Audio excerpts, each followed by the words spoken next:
नमस्कार, मैं हूं आशीष चतुर्वेदी और मेरे साथ जुड़े हैं कुशल गुप्ता। सबसे पहले देख लेते हैं कि अंतर्राष्ट्रीय बाजारों से कैसे संकेत देखने को मिल रहे हैं। जेक्स निफ्टी के पर फिलहाल अगर आप नजर डालकर देखेंगे तो मामूली सी गिरावट देखने को मिल रही है। हालांकि गिरावट सस्टेन करेगी कि फिर हर बार की ट्रेंड की तरह जैसे ही भारतीय बाजारों में ओपनिंग का समय आएगा यहां पर रिकवरी देखने को मिलती है, ये बड़ा सवाल है। लेकिन फिलहाल अगर आप देखें तो एसजीएक्स निफ्टी 16,366 के स्तर पर चल रहा है। मामूली 14-15 अंकों की गिरावट एसजीएक्स निफ्टी पर फिलहाल आपको नजर आएगी। अंतर्राष्ट्रीय संकेतों की बात की जाए तो अमेरिकन मार्केट्स में जो रिकॉर्ड सिलसिला है वो रुक नहीं रहा। वैसे भारतीय बाजारों में भी अगर आप देखें तो कल के सत्र में निफ्टी और सेंसेक्स दोनों इंडाइसेस ने नए रिकॉर्ड टच किए थे। तो ऐसी बात नहीं है कि यहाँ पर जो है एक्शन नहीं है, मोमेंटम नहीं है। यहाँ पर भी काफी अच्छा इंडाइसेस पर एक्शन देखने को मिल रहा है। और एशियन मार्केट्स की बात की जाए तो कुछ खास संकेत मुझे तो नजर नहीं आ रहे। कुशल से जानते, कुशल कैसे देख रहे हैं संकेतों को? आशीष, जैसे एसजीएक्स निफ्टी की आप बात कर रहे थे ना, तो रिकवरी हो चुकी है। 50-60 अंकों की गिरावट थी शुरुआती सत्र में जब ये 6:30 बजे खुले थे। उसके बाद आप देखिए 13-14 अंकों की गिरावट रह गई है। तो डेफिनेटली आई थिंक जैसा जब तक हम लोग शो खत्म करेंगे तो जैसा कि पिछले कुछ दिनों से जो ट्रेंड बना आ रहा है वो कहीं ना कहीं फिर से पॉजिटिविटी का होता हुआ दिख सकता है हमें। जहां तक इंटरनेशनल क्यूज की बात है, डेफिनेटली डाउ जोन्स जो है ऑलमोस्ट दिन के हाई पॉइंट पर जाकर बंद होते हुए नजर आए थे। इसके अलावा अगर आप यूरोपियन मार्केट्स की बात करें तो वहां पर जर्मनी और फ्रांस के इंडेक्स पॉजिटिव हमें नोट पर बंद होते हुए दिखे थे, पर दूसरी तरफ फुट्सी का जो इंडेक्स है वहां पर हमें गिरावट देखने को मिली थी। तो ओवरऑल और एशियन मार्केट जैसे कि आपने बताया कि जो क्यूज है वो थोड़े से नेगेटिव साइड पर देखने को मिल रहे हैं। बट डेफिनेटली जिस तरह से एसजीएक्स निफ्टी की रिकवरी होती हुई दिख रही है, आज एक और अच्छा ट्रेडिंग सेशन जो है कारोबारी हफ्ते के आखिरी दिन हमें देखने को मिल सकता है। बिल्कुल, तो अच्छा सेशन देखने को मिल सकता है। हफ्ते का आखिरी कारोबारी दिन है, तो फिर बिना देरी के जल्दी से आज की जो लिस्ट है उसके साथ शुरुआत कर लेते हैं। कुशल, सबसे पहले बताइए कैश का स्टॉक कौन सा चुना है? देखिए, कैश स्पेस में आज के लिए मैंने चुना है ओरिएंट पेपर का स्टॉक। आप देखिए कल के सत्र में भी तमाम जितने भी पेपर सेक्टर के स्टॉक्स हैं वहां पर दमदार उछाल हमें देखने को मिला। और मुझे लग रहा है कि यहाँ पर जो चार्ट स्ट्रक्चर बनता हुआ दिख रहा है वो काफी ज्यादा पॉजिटिव रह सकता है। इनफैक्ट यहाँ पर ओरिएंट पेपर आज के सत्र में मैं आपको दे रहा हूँ 31.5 रुपीज के टारगेट के लिए 29.5 रुपीज का आपको स्टॉप लॉस रखना होगा।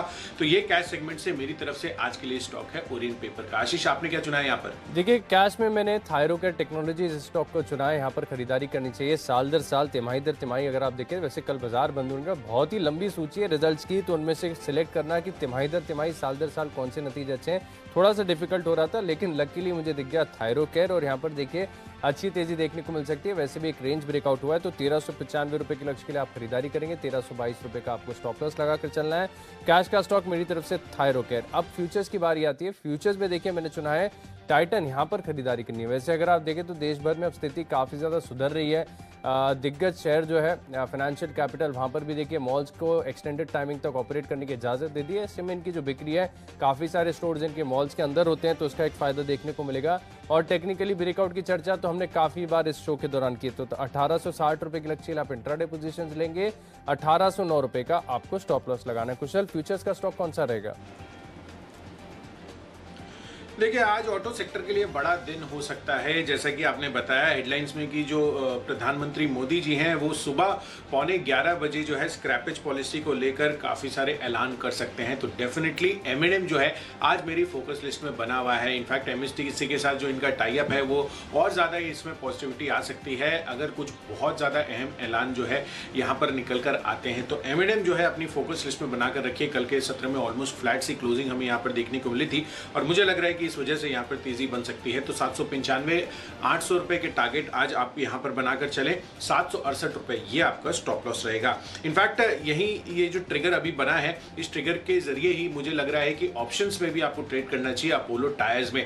दरअसल यहाँ पर मैं इनका रेवेन्यू स्ट्रक्चर देख रहा था और बस और ट्रक सेगमेंट से करीब 45% इनका रेवेन्यू आता है और स्क्रैपेज पॉलिसी को लेकर खासकर जो कमर्शियल व्हीकल्स का फोकस है वो बहुत ज्यादा है। यानी कि हाई इंपैक्ट एरिया जो है वो सीवी सेगमेंट ही बनता हुआ नजर आएगा। ये जो आगे आने वाले ऐलान हमें आते हुए दिखेंगे सुबह 11 बजे अराउंड। तो डेफिनेटली अपोलो टायर्स अपनी फोकस लिस्ट में रखिए। कल के सत्र में भी 5-6% की तेजी थी। मुझे लग रहा है कि आज यहाँ पर तेजी का मोमेंटम और फर्दर बढ़ सकता है। 225 रुपए का कॉल ऑप्शन खरीद कर चलिए। 6 रुपए की करीबन प्राइसिंग है। 12 रुपए के टारगेट लिए खरीदारी कीजिए और 4 रुपए का माफ कीजिएगा, आपको स्ट्रिक्ट स्टॉप लॉस इसमें मेंटेन करना होगा। तो ऑप्शन कैटेगरी से अपोलो टायर्स मैंने चुना है आज के लिए। देखिए ऑप्शंस में क्योंकि स्क्रैपेज पॉलिसी को लेकर पूरे सेक्टर पर फोकस रहेगा, ऐसे में ट्रांसपोर्ट फाइनेंस वाली जो कंपनीज है यहाँ पर भी नजर रखिए। मैंने चुना श्रीराम ट्रांसपोर्ट फाइनेंस। स्वाभाविक है कि अगर सेक्टर के लिए पॉजिटिव है तो इनको भी एक डायरेक्ट बेनिफिट देखने को मिलेगा। तो 1300 रुपए का call option in the money, ताकि डेल्टा हमें 0.8.1 का मिल जाए। ज्यादा डेल्टा हमें इसके लिए इन द मनी ट्रेड करेंगे 60 रुपए के लक्ष्य के लिए, और स्टॉप लॉस लगाना है आपको करीब करीब 32 रुपए का। तो चलिए ऑप्शंस के कॉल्स तो हमने डिस्कस कर लिए, लेकिन अब अगली कैटेगरीज होंगी टेक्नो और फंडा पे। आप कुशल से जानते हैं कि खबरों के लिहाज से कौन सा स्टॉक पसंद आ रहा है? बिल्कुल आशीष, और खबरों के लिहाज से मैंने स्टॉक एक एविएशन काउंटर चुना है, इंटरग्लोब एविएशन है। यहाँ पर आपको खरीदारी करने की राय है, क्योंकि यहाँ पर आप देखिए एविएशन मिनिस्ट्री में ने जो मौजूदा कैपेसिटी है 65% की, उसको इन्होंने 7.5% बढ़ा दिया और अब 72.5% कैपेसिटी करने की अनुमति दे दी है। और डेफिनेटली यूके और भारत के बीच जो फ्लाइट्स है वो और ज़्यादा बढ़ा दी है। पहले 30 फ्लाइट्स थी, अब उसको बढ़ाकर 60 फ्लाइट्स करने के लिए प्रति हफ्ते इन्होंने मंजूरी दे दी है। तो डेफिनेटली ये जो नए नियम लागू होंगे 16 अगस्त ऑनवर्ड्स से, इनके लिए काफ़ी ज़्यादा पॉजिटिव होंगे। यानी मंडे ऑनवर्ड्स यहाँ पर आपको कैपेसिटी बढ़ती हुई दिखेगी, और अच्छा क्यूज जो है कल के सत्र में भी आपको बनता हुआ दिखा था। इनके स्टॉक प्राइस में अच्छा रिफ्लेक्शन आया था। तो 1720 रुपए के टारगेट के लिए इंटरग्लोब एविएशन खरीदारी कीजिए। 1650 रुपए ये आपका स्टॉप लॉस रहेगा। देखिए खबरों के लिहाज से मुझे metal company Jindal stainless Hisar यहाँ पर खरीदारी करने की राय दे रहा हूँ मैं, क्योंकि खबर आते हुए देखिए कि प्रमोटर्स ने जो है खरीदारी की है, 2,77,000 शेयरों की खरीदारी की है। करीब देख रहा हूँ मैं 11 अगस्त को की है, और रिपोर्ट हुआ है कल के सत्र में। तो अच्छी तेजी इसके बल पर यहाँ पर देखने को मिल सकती है। तो खरीदारी करेंगे 300 रुपये के लक्ष्य के लिए, स्टॉप लॉस लगाना है आपको 277 रुपये का। तो चलिए अब लिस्ट को आगे बढ़ाते हैं, और हमारी अगली कैटेगरी है माई चॉइस, और यहाँ पर मैंने खरीदारी करने की राय दी ऑन मोबाइल में। वैसे अगर आप देखें तो स्टॉक मैंने कई बार आपको निवेश के लिहाज से भी सजेस्ट किया, और वहाँ से अगर आप देखें तो काफ़ी बढ़िया अच्छी अपसाइड भी देखने को मिली है। लेकिन अब जिस प्रकार का थोड़ा सा करेक्शन आया स्मॉल कैप और मिड कैप्स में, फिर से ये स्टॉक बहुत ही अट्रैक्टिव लेवल पर आ चुका है। अब खबरों में भी है ये स्टॉक, खबर है कि कंपनी ने जो एक अधिग्रहण पूरा किया है, आर्टिफिशियल इंटेलिजेंस वाली कंपनी एक है, उसका अधिग्रहण किया, तो उसका एक सिनर्जिस्टिक बेनिफिट कंपनी के कारोबार में देखने को मिलेगा। इंट्राडे में भी इस खबर का असर देखने को मिल सकता है। तो 133 रुपए के लक्ष्य के लिए आप खरीदारी करेंगे। स्टॉप लॉस थोड़ा सा दूर का लगाएं, हो सकता है कि बाजार में थोड़ी सी गिरावट के साथ शुरुआत हो, लेकिन सेकंड हाफ में आपको अच्छी रिकवरी देखने को मिले। 121 रुपए का जो है स्टॉप लॉस लगाएंगे। अगला स्टॉक है मिडिल ईस्ट में जीएनएफसी, यहाँ पर आपको खरीदारी करनी है। हर लिहाज से अगर आप देखें तो नतीजे काफ़ी शानदार देखने को मिले। साल दर साल देखिए, तिमाही दर तिमाही अगर आप देखें नतीजे शानदार है। 370 का लक्ष्य होगा, 354 यानी 3-4 रुपये नीचे का आप स्टॉप लॉस लगाएंगे। और आखिरी स्टॉक है मिडिल ईस्ट में पोकरना, यहाँ पर आपको खरीदारी करनी है। शानदार स्ट्रक्चर है, कल के सत्र में ब्रेकआउट आया, थोड़ा सा पुल बैक आया, तो एक मैं मानूं कि कल के हाइस को दोबारा रीटेस्ट करेगा। 475 रुपये के लक्ष्य से खरीदारी करेंगे, और 459 रुपये का आपको स्टॉप लॉस लगाना है। चलिए माई चॉइस कैटेगरी में पहला कॉल है मेरा बायोकॉन का। देखिए फार्मा स्पेस वैसे तो 2-3 दिनों से पिट रहा है, तो कहीं ना कहीं मुझे यहाँ पर तेजी वापस से लौटती हुई दिख रही है, और ये अच्छा इंडिकेशंस बायोकॉन में देखने को मिल सकता है। तो 384 के लक्ष्य के लिए खरीदारी कीजिए। 370 रुपये का आपको स्टॉप लॉस रखना होगा। दूसरा कॉल माई चॉइस कैटेगरी में ही है यूनाइटेड स्पिरिट्स का। इनफैक्ट जिस तरह से लिकर स्पेस जो अनलॉकिंग रिस्ट्रिक्शंस हट रहे हैं, उससे कहीं ना कहीं काफ़ी ज़्यादा पॉजिटिविटी यहाँ पर बनती हुई दिख रही है। तो यूनाइटेड स्पिरिट्स यहाँ पर 659 का हाई बनाया था, 656 रुपये की क्लोजिंग है। 674 रुपये के टारगेट के लिए खरीदारी कीजिए। 648 रुपये का आपको स्टॉप लॉस रखना है। और आखिरी कॉल है दिग्गज जो बैंकिंग काउंटर है प्राइवेट सेक्टर बैंकिंग स्पेस से, आईसीआईसीआई बैंक का।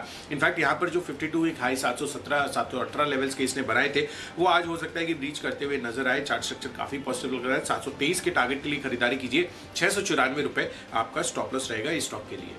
तो चलिए 20 स्टॉक्स की जो लिस्ट है वो तो पूरी हो गई, लेकिन अगर आपने कोई भी स्टॉक या कोई भी लेवल मिस कर दिया है तो जल्दी से रिकैप देख लीजिए। मेरी लिस्ट में कैश का स्टॉक है, थायरोकेट टेक्नोलॉजी, साल दर साल तिमाही दर तिमाही दोनों आधार पर नतीजे शानदार। टाइटन में ब्रेकआउट आया, 1860 रुपए के लक्ष्य के लिए फ्यूचर्स में खरीदारी करेंगे, और स्क्रैपेज पॉलिसी का असर देखने को मिलेगा। श्रीराम ट्रांसपोर्ट फाइनेंस यहाँ पर कॉल ऑप्शन खरीदकर तेजी की पोजीशंस बढ़ाएंगे। ऑल टाइम हाई ब्रेकआउट हुआ है लॉरस लैब्स में। टाटा मोटर्स लंबी अवधि के लिए खरीदना है। ईवी में फर्स्ट मूवर एडवांटेज इस कंपनी को मिला है, और निवेश के लिहाज से खरीदेंगे। L&T JSL हिसार में प्रमोटर्स ने खरीदारी की, उसका एक असर देखने को मिलेगा। ऑन मोबाइल ग्लोबल में इंट्राडे में तेजी देखने को मिल सकती है। जीएनएफसी नतीजों का असर, और पोकरना में भी ब्रेकआउट की स्थिति है। 475 रुपए के लक्ष्य आप स्टॉक में खरीदारी करेंगे। इन 10 स्टॉक्स में मेरा कन्विक्शन सबसे ज्यादा है टेक्नोपिक, लॉरस लैब्स। कल के सत्र में अगर आप देखें तो all time high breakout stock ने दिया, और अच्छी तेजी पोजिशनल तौर पर भी देखने को मिल सकती है। 765 रुपए के लक्ष्य के लिए आप लॉरस लैब्स में खरीदारी करेंगे। चलिए, पेपर स्टॉक लगातार तेजी में बने हुए हैं, तो ओरिएंट पेपर कैश बेस से आज यहाँ पर खरीदारी करनी है। फ्यूचर्स में M&M में यहाँ पर ऑटो सेक्टर के लिए जो बड़ा दिन होने वाला है पीएम मोदी के अनाउंसमेंट्स के बाद, डेफिनेटली काफी पॉजिटिव रह सकता है। ऑप्शन कैटेगरी में अपोलो टायर्स खरीदारी करके चलिए, यहाँ पर तेजी का जो स्ट्रक्चर है वो काफी पॉजिटिव लग रहा है। टेक्नोपिक के आधार पर गुजरात गैस काफी बेहतरीन काउंटर लग रहा है आज के लिए। टाटा पावर अगले 6 महीनों के लिए यहाँ पर निवेशित रही है। साथ ही कोटक महिंद्रा बैंक अपने 52 वीक हाई जो है अगले 1 साल में ये ब्रीच करता हुआ दिख सकता है। इंटरग्लोब एविएशन यहाँ पर जो क्षमता विस्तार हुआ है, डेफिनेटली यहाँ पर पॉजिटिवली जो है यहाँ पर रिएक्शन आते हुए दिख सकते हैं आज के लिए। बायोकॉन का चार्ट स्ट्रक्चर मजबूत लग रहा है। यूनाइटेड स्पिरिट्स यहाँ पर भी अच्छी पॉजिटिविटी बनी हुई है और आईसीआईसीआई बैंक ये भी अपने 52 वीक हाई के लेवल्स आज ब्रीच करता हुआ दिख सकता है, तो यहाँ पर भी खरीदारी करके चलिए। और इन सब में आज के लिए जो मेरा बेस्ट पिक है वो है महिंद्रा एंड महिंद्रा का। बड़ा फोकस रहेगा स्क्रैपेज पॉलिसी के ऐलान पर पीएम मोदी द्वारा 11:15 बजे, तो यहाँ पर भी फोकस रखिए। तो चलिए, फोकस लिस्ट हो गई तैयार और एसजीएक्स निफ्टी भी अगर आप देखें तो शेयर बाजार लाइव के लिए पूरी तरीके से तैयार हो गया है। लाल निशान में ओपनिंग हुई थी और हरे निशान में आता हुआ नजर आ रहा है। एसजीएक्स निफ्टी अच्छी तेजी देखने को मिल सकती है दिन के दौरान।